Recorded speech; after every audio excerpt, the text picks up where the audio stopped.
Are doing good here. It is, as you can see through the windows behind us, quite late in the evening now. It is 1 a.m. for us. We stayed up late for you guys. So we're excited to talk about the Empire Builder today, answer your questions. So if you get in here, go ahead and leave your questions in the chat. We'll get to them. You can ask us about anything Amtrak related or anything else, but we'll answer some of them that have queued up here as well and tell you a little bit about what's been going on with us lately. Yes, and you probably have, if you follow us on social media, you probably saw that I had surgery almost a couple weeks ago now. A week ago. Yes, and so I've been home for a little bit. Rob has been gracious enough to take very good care of me. So I'm feeling up to doing this live with you guys. Missed you guys the last week.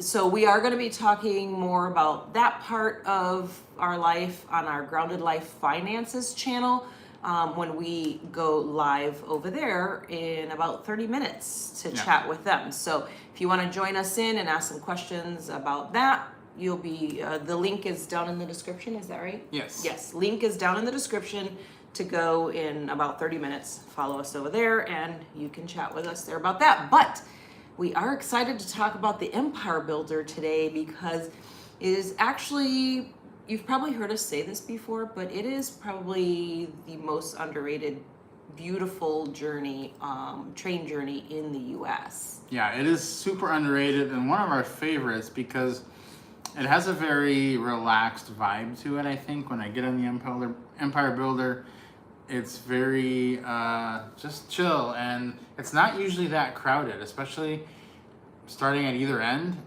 People kind of get on and off along the way, but starting out in Chicago, it's definitely not overly crowded. Same with Seattle, so really like it. It's one of our favorite rides. And thanks everyone. Hello to all you coming in. And hello and welcome. Thank you for your comments for Allie. She is feeling much better, so thank you about that. So yeah, a lot of people who are here to talk about taking the Empire Builder.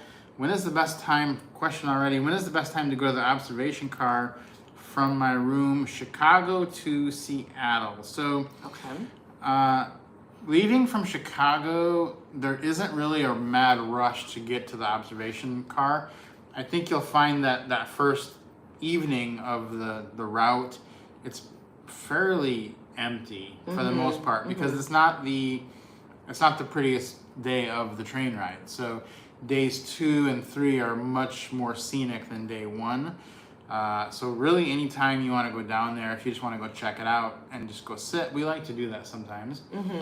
And it's not generally very crowded on that first day. But as you're approaching things like the Mississippi River and Glacier National Park, it will get more crowded, I would say. Yeah, for sure. And if you're not on the right side of the train on the correct side of the train to be able to see the sights, definitely the observation car is your backup, but then a backup to that, I always share that you can, if you're in the sleeper cars, you can always see out those windows on the side, especially on the ends where you're not blocking the bedrooms, or downstairs in the vestibule area, also by the bathrooms. Yeah, or the dining car. You can always see from the dining car or the cafe car. So that's always the another place you can look out from. Another question coming in here. Thanks for all the questions. That's great. Yeah. What is it's the most busy in there. scenic part of the Empire Builder? Okay. I would say for me the most scenic part is when you get to Glacier National Park.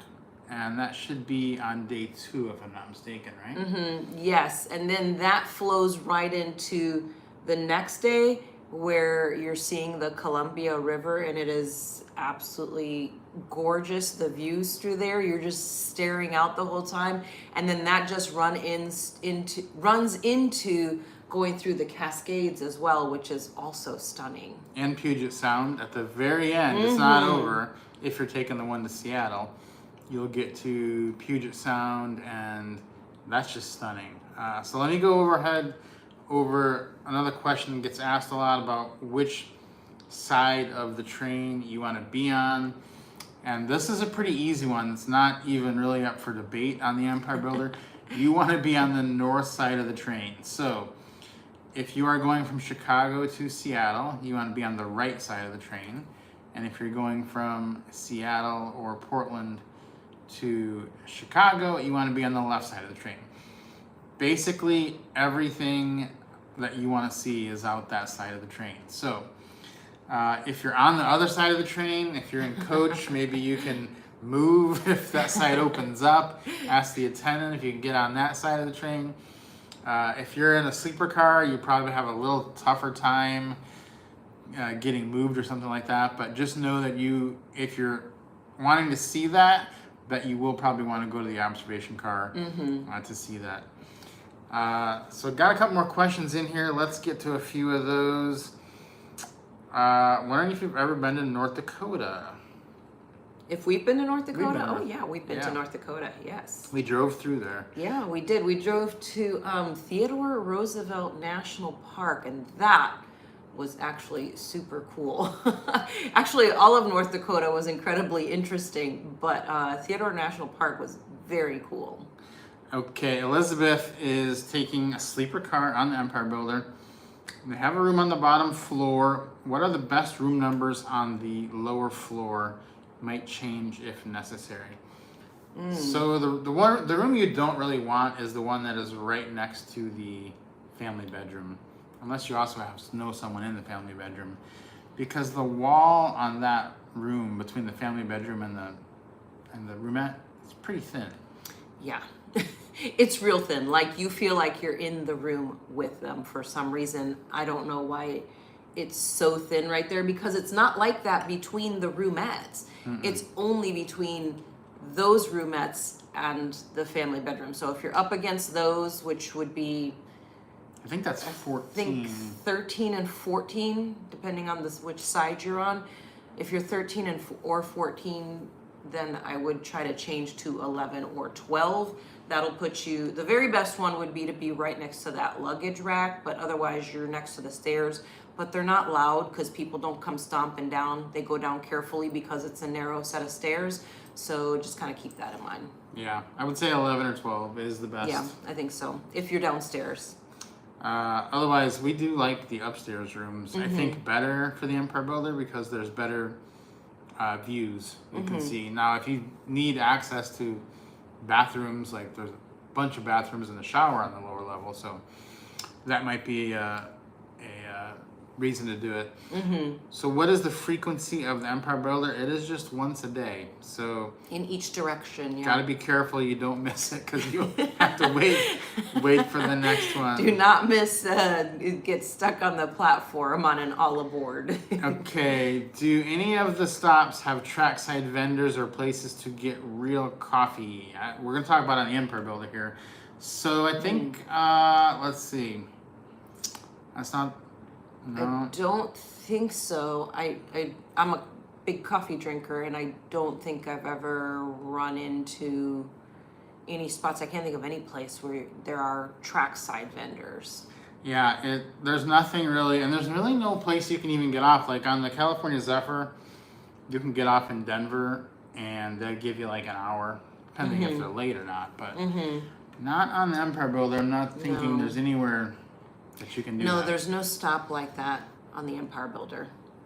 Thank you, Ruth. Wishes you the best. Hope you're feeling better. Let's see. Elizabeth can maybe change her room. Get some motion sickness on the upper level. Okay, she tried that before. Yeah. Okay, and you know, as a tip, because I have motion sickness, and I used to get motion sickness on the train until I figured out that if I'm sitting in the direction of travel, then I don't get sick. But if I'm sitting away from the direction of travel, then I do get sick. I don't know if your mom has tried that, but that is something that does work for me. John wants to know if we've ever done a trip from Miami to Chicago. Not exactly in that order, but we have done that. We've done the trains that make up that route. So the thing about doing that route is there's no direct train from Miami to Chicago. We really wish there was. But in order to do that, you would have to go from Miami to Washington, D.C., and then from Washington, D.C. to Chicago. Or you could go up to New York and then go over to Chicago. So, yeah, that's kind of a cool thing because you're getting up the East Coast and then getting over to Chicago as well. But no, we really wish they had a train that ran through there Atlanta. and through Atlanta. Oh, that would be so nice. Does the Empire Builder get delayed a lot? And it does get delayed. Yeah, I think it's almost always delayed. It's almost always I think it's late. rare for it to be on time. I would count on at least an hour of delay. Sometimes could be 4. more. It just depends on the freight traffic, because that's usually. But of those cross country routes, probably the Empire Builder is the least. It is the northernmost route, so it probably has the least amount of interference with freight trains, but it still does. Yeah, and when you're making plans, like there's no way to know what's going to happen. Often, if you're going from, it's not that bad going to Seattle, but if you're going from Seattle to Chicago, when you are approaching Chicago on an Amtrak train, you can be where you can see the city. Like you can see the John Hancock building, you can see the Amtrak station almost, and you might sit there for 30 minutes, 60 minutes because there's just congestion and traffic trying to get in there and they just can't get in. So even if you're like checking your phone, you're like, oh, I'm gonna make it, and you're only a mile away, that last mile is the longest mile. The longest mile. They may not. We've done make that it. sometimes. Our son lives in Chicago, and we go visit him often. Obviously, when we're in the U.S. and we're like texting, we're like, "All right, we can see the sky. Never mind, we're stopped. We'll update you once we're moving again." Let's see. Lady J is thinking about taking the train from San Bernardino. For 2 women, is the bedroom better than the roomette? Let you give your take on that. It really just depends on how. Obviously, the roomette is going to be much cozier. There's a lot less space, and you don't have a bathroom. If you're in a bedroom, you're going to have a bathroom shower combo and a sink in the room. Now, keep in mind, if you haven't seen our videos here on the channel of the room tours, keep in mind that the bathroom shower combo or the toilet shower combo is pretty narrow space. And if you watch my tour videos here on the channel, you'll see kind of how much space I take up inside there. So there's not a ton of room, to be moving around in there too much when you're showering. You're like holding the thing the shower head real close to you. As a matter of fact, when we've been in a bedroom, we've actually still gone downstairs and showered in the regular shower because it's a lot more space. Yeah, we don't personally get a lot of extra benefit out of the bedroom because we just use the bathroom and the shower in the hallway, like she said. So it's really just a space issue, and we're fine with the roomette. Although if you've never been in one, it's really, really tight. So you have to be fine with that. So if it's your first trip, you might like the bedroom quite a bit better. Let's see, GT Joshua is saying there is a fresh air break for real coffee in Minot. I think that's how you say it, North Dakota. Oh. I think we've always been late getting in. I think so, and yeah. So it's kind of like a fresh air break if you're not late. Yeah. But, you're like, please don't be late. Yeah, the last time we rode the Empire Builder, we were 4 hours late leaving Chicago. So every single stop was like automatically truncated before we even got going. So that can make it a little bit difficult. Is the roomette better than coach? Is what Cheryl wants to know. For an overnight, for sure. I would definitely do the roomette. You're going to sleep more soundly than you would in coach. In coach, there's no enclosed space, and keeping in mind that people are getting on and off the train at all the different stops. And even though, they dim those lights and they tell people, don't make noise and all that kind of stuff, when people are shifting on and off the train and getting their bags and stuff, there is going to be noise. So We prefer being in a room of some sort, because that way we can lay down all the way, and all that kind of stuff. But, you know, we've done overnights in coach before. We're just, let's just say we're getting a little too old for driving for sleeping overnight in coach. It's bad enough doing it on a plane, although the seats are actually quite comfortable in coach. On the train, actually a million times more comfortable than on a seat on an airplane. Yeah. So, yeah, a couple questions about claustrophobia, which Allie does not like tight spaces. She's fine in a roomette as long as she's on the lower level. The shower in the hallway is a lot more spacious than the one in the bedroom. So, yeah, if that's an issue. Lady J here brings up a good point. Get 2 roomettes. I think she was the one asking the question. Is better. Yeah, that is probably what we would do. Especially since if you get 2 roomettes, you can both sleep on the lower level, which tends to give you quite a bit more room. Yeah, you don't have to climb to the top bunk. And so if you're gonna do that though, call in to book them, because they can get them right across the hall, and you can like just have your door open and talk to each other, instead of being like, you don't want to be like next to long ways next to each other. Right. Then you won't be able to see each other. Yeah. Anytime we've seen lots of couples actually do that, and like, sisters and different groupings of people do that, where they get their own roomette because they want to sleep on the bottom, or there's some kind of issue and they have a hard time getting to that top bunk. So yeah, that's a good solution for space and for sleeping. Yeah, so let me get into a couple more questions we put on the thumbnail of this, which is best hotels you may be wanting to know where to stay. I want to touch on that before we get too much further. For the Empire Builder, so the Seattle hotel, this is easy. There's really one hotel, maybe the best hotel in all of Amtrak's system. That is the Embassy Suites, Pioneer Square.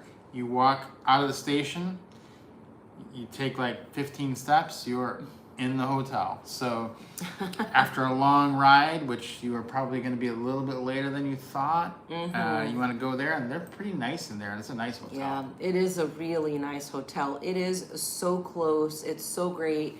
And like I said, the service is always really good in there. I mean, the only downfall is it's a little bit on the pricier side. It is. But you can use maybe, credit card points or things like that to try to book it, and just kind of keep an eye out for a good price or something like that. Yeah, so it is right next to the station. Pretty much there aren't very many other hotels right next to it. No, it's literally right out the door. You walk out and you're looking at it. As soon as you walk out of King Street Station, you are staring right at the Embassy Suites on the left as you walk out. Yeah, we also have stayed at the Hyatt Olive 8 there in Seattle, and that was really good as well. That was good. It's a little bit farther away, Yeah. But we were staying there for a longer amount of time that time, just to hang out there in the city for a little bit. So we thought we'll go a little bit farther away. So we just got I think an Uber and drove us there. And then one time we also stayed at the Citizen M. Yeah, Citizen M as well. And I that think was the last time we were there, we yeah. stayed at Citizen M. It was cheaper, very small. So it's kind of like being a roomette, but in a hotel. It's the roomette of hotel rooms. It's Yeah. funny because that was our first time staying at a Citizen M in the U.S. So we've stayed in Citizen M's abroad, but never stayed at a Citizen M in the U.S. So that was actually our first time. But it's exactly like any other Citizen M we've stayed at, the exact same layout, like everything was the same. And we felt like, oh, deja vu, we've been in this room before, but it's not. It's because they're exactly the same. Let's see, any good breakfast recommendations near Chicago Station? Chicago Station? Yeah. Right in the station. In the station. Yeah, there's tons of choices. Outside of like fast food places, there's also, I think there's a bagel shop upstairs, back by the corner, the restaurant's at the corner. And then within walking distance, there's plenty of places also if you want to leave the station, but there's quite a few options inside the station. Yeah. And if you are going to be in a roomette or something, they'll also have snacks and drinks in the in the lounge, so you don't have to buy a drink. You can you can get your food and bring it to the lounge. We always just go somewhere in the station, get food, go in the lounge, grab drinks, snacks, take it upstairs, and wait for the train. So let's talk about Chicago while we're on the topic of Chicago, hotels. And Chicago's a little tougher for hotel because there's nothing like right next to the station. Right. You're going to have to walk 5-10 minutes, but it's not bad. So a few things right across, basically most of the hotels are right across the river. You go out the back of the station, you'll see the bridges that go across the river. You walk across those, and you're kind of right into this little hotel district. So there is a Hilton by Canopy over there, Hilton Canopy over there. We've never stayed at it because it's always a lot more expensive. The cheapest one that I think is really nice, which it doesn't like Don't cringe when he says it, because I did when he told me we were staying there. It is pretty nice though. Is the La Quinta by Wyndham. I know what you're thinking. How can that be good? That's but not it is. right, but it's actually quite lovely. It's fairly new. I don't know if it's brand new or they renovated it, but it's in incredible condition for a La Quinta. I was actually shocked. If you'd have told me, if I was blindfolded me and put me in there and told me, where are you? I would not have guessed La Quinta. I was actually quite surprised. And really good service in there too. It was great. The rooms are big and you're a little bit further north, so you're actually a little bit more closer to restaurants. And it's about a 10-minute walk. So to give you an idea, like we've walked it during the day with our bags and our backpacks, but also one time we were like 4 or 6 hours late getting in. Or no, that was when we were on the Southwest Chief. Or the Zephyr. We were 12 hours late getting in, and we got in at like 2 in the morning in Chicago, and we just walked it. It was no problem at all. It's a pretty safe area of Chicago. So no problems. Elizabeth's saying Hilton Garden Inn. Yeah, that is another one there. That's one of the closest ones. So that is cheaper too. Sometimes they're not cheap, but in really Chicago, you really got to look at the prices because you do. They're kind of all over the board. It depends on sports seasons, concerts, all kinds of stuff. Is dependent on the pricing in Chicago, so it can kind of be all over the board. Let's see. Linda says they love the Fairfield by Marriott across from Moynihan. Oh, we love that one. That one's awesome. That's another one that's great. It's kind of like the King Street Station one, where you literally walk out that side door on the upper level, walk out and walk right into your hotel. It's amazing. And that's a good one. The service is really good. The rooms are obviously, it's New York, so they're on the smaller side, but it's a perfect hotel if you're coming in and out of that station. That's where we usually try to stay. Are there showers in the Chicago Lounge? Metropolitan? There are showers in the station. You have to ask them for the key, and they will give that to you, and you can use it, and they provide your toiletries and that kind of stuff. I think towels too, let's see. The real Danny A is saying, I didn't know how close I was to the station. Uber took me 2 blocks to my hotel. That's funny. Whoops. Some of them are I get that. Close. Sometimes that happens. You're like, you're a little disoriented from traveling, and you're like, oh, I didn't realize I was that close. I could have just walked there. So we can't leave out Portland either. Portland, your closest hotel is going to be the Residence Inn by Marriott. Probably the best one to stay at. There's also another Canopy by Hilton. Like, what are they just building them near the Empire Builder stations? So there's another Canopy by Hilton. Those are kind of rare. I feel like they're just, you don't hear those a lot, but it feels like they're just building them all right by the Amtrak stations. It's that's one that's kind of rare. The Sophia Hotel is very nice. Yeah, that is very nice too. Danny's saying. That would be our recommendation for hotels, and we like to stay right next to the station if we can. Right? It's just like so much less hassle. Yeah, because usually we're traveling out the next day, so the farther out we go, we figure, gosh, it's going to take longer to get back, which means you have to get up earlier. So we're sleeping in kind of people, so because we don't have to get up early for any particular reason, just like we stayed up tonight to hang out with you guys because we don't have to get up early for anything in particular, so we'll just sleep in the morning.